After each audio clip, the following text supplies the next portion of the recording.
Halo Riverian, welcome to Riverda Learning YouTube channel. Di video kali ini kita akan membahas tentang peninggalan sejarah di Indonesia.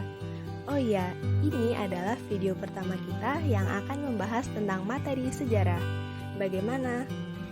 Jangan berpikir ya kalau sejarah itu membosankan. Sebenarnya pelajaran sejarah itu seru loh, karena kita bisa tahu dan menambah pengetahuan kita tentang sejarah bangsa kita. Oke, yuk mari kita langsung bahas pelajarannya. Peninggalan sejarah dapat berupa benda yang berwujud maupun tidak berwujud. Di Indonesia ini banyak banget loh peninggalan-peninggalan sejarah yang ditemukan dan masih ada sampai sekarang. Antara lain yaitu ada candi, monumen, tugu, benteng, gedung, dan masih banyak lagi. Yuk mari kita bahas satu persatu. Oke guys, peninggalan sejarah yang pertama adalah candi. Wah, kita semua pasti sudah tidak asing lagi dengan bangunan kuno yang terbuat dari susunan batu ini. Candi dibangun sebagai tempat pemujaan maupun tempat penyimpanan abu jenazah raja atau pendeta Hindu dan Buddha pada zaman dahulu. Nah, pada dinding candi terdapat ukiran-ukiran yang disebut relief. Biasanya, ukiran tersebut menggambarkan sebuah kisah. Ada beberapa candi yang ada di Indonesia, antara lain yaitu Candi Borobudur yang terletak di Magelang, Jawa Tengah, Candi Prambanan yang terletak di Yogyakarta, Candi Mendut di Magelang, Jawa Tengah, Candi Muara Takus di Riau, Candi Panataran di Jawa Timur. Peninggalan sejarah yang selanjutnya adalah arca. Arca adalah patung-patung yang terbuat dari batu maupun perunggu. Jenis arca itu ada dua. Arca ada yang dapat berdiri sendiri dan ada pula arca yang menjadi bagian dari sebuah candi. Beberapa arca yang ditemukan di Indonesia antara lain adalah arca Buddha Amarawati yang ditemukan di Sulawesi, arca Roro Jonggrang yang merupakan bagian dari Candi Prambanan, arca Air Langga di Belahan, dan arca Tribuana yang ditemukan di Candi Arimbi. Jenis peninggalan sejarah yang ketiga adalah prasasti. Prasasti merupakan peninggalan sejarah berupa tulisan yang terdapat pada batu, daun, kayu, dan benda padat lainnya.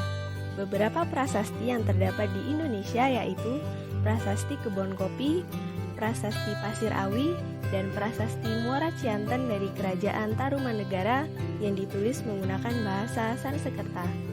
Sedangkan Prasasti Kedukan Bukit, Prasasti Telaga Batu, dan Prasasti Kota Kapur dari Kerajaan Sriwijaya ditulis menggunakan bahasa Melayu.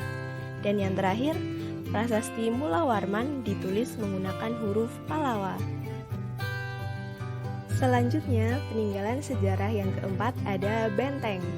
Benteng adalah bangunan yang digunakan untuk kepentingan keamanan dan pertahanan.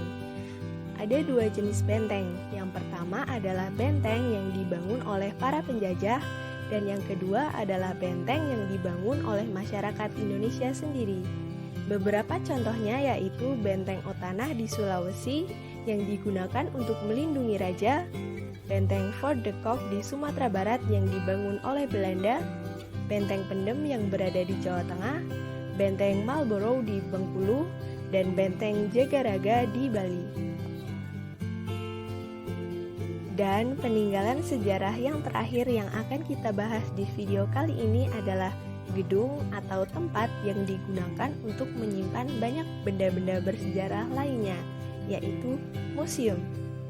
Ada banyak museum yang tersebar di Indonesia, antara lain adalah Museum Sudirman di Magelang, Jawa Tengah, Museum Purbakala di Sangiran, Sragen, Jawa Tengah, Museum R.A. Kartini di Jepara, dan Museum Nasional di Jakarta.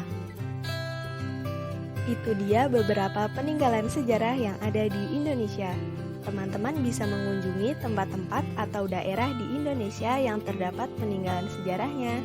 Selain menjadi tempat pariwisata, kalian juga bisa belajar mengenai sejarah bangsa kita melalui peninggalan-peninggalan sejarah tersebut. Wah, gak kerasa ya video kali ini sampai di sini dulu. Sekian dulu ya video dari Riverdale Learning. Sampai jumpa di video berikutnya. Jangan lupa untuk like, comment, subscribe, dan share ke teman-teman.